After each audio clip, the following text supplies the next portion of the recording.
when you think about these times, what's happening in our communities, you can look at it from a natural world situation, you can look at it globally and the traumas of relocation, refugee, being displaced, losing your home, so these kind of broader based traumas, and also individual traumas, what's happening to individuals. So people are dealing with trauma as part of their lives.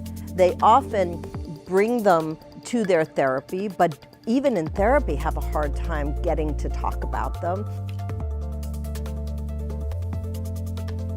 We spent a long time talking about that. Who should this be for? Is this a parallel to the PhD level departments? Is this kind of an adjunctive partner to the master's level departments? So we broadened our view of who's working in the community with trauma right now. So who's working in the community with trauma right now can be nurses, it can be school teachers, it can be the clergy, it can be people in chemical dependency programs, and it can also be graduates from bachelor programs, people that are in the master's program or graduated from it, graduates from or current students in a PhD department. So it's a very, very broad base of people that are welcome into the program. The only entry point is that you need a completed bachelor's to start the program. I lecture with a woman who is an addiction specialist, and she says in the addiction world you have all of this addiction, but if you look beyond it, right underneath it is sitting kind of this threshold of trauma.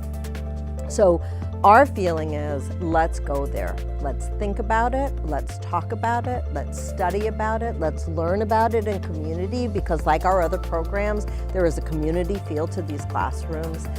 Let's give you exposure to experts in the field who love this work, have a sense of competence and competence in this work, and just start to move through the difficult work of healing under these extreme circumstances. We've broken out like nuts and bolts components, how do you manage a case, what's the law and ethics, and then broader ideas like how do you use art, what are the somatic components, how does trauma affect the body, how does it affect families, what's going on in society, what can I do as a care provider to people that are experiencing trauma, how do I take care of myself? So each one of those things and even more topics than that are covered in these different classes by trauma specialists, people that are doing this as, in general, what we call the practitioner scholar, people whose work this is all the time, working with trauma, kind of working in this environment. So it's interesting. What is a certificate, right? Like, people are asking that. Why would you do that? Why would you come back to school? What's interesting and necessary about a certificate? So in general, the certifications for professional practice are general.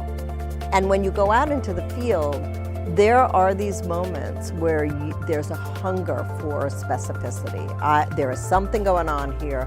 I need to know more about it. The fields recognize this. For licensed professionals, we have to have continuing education.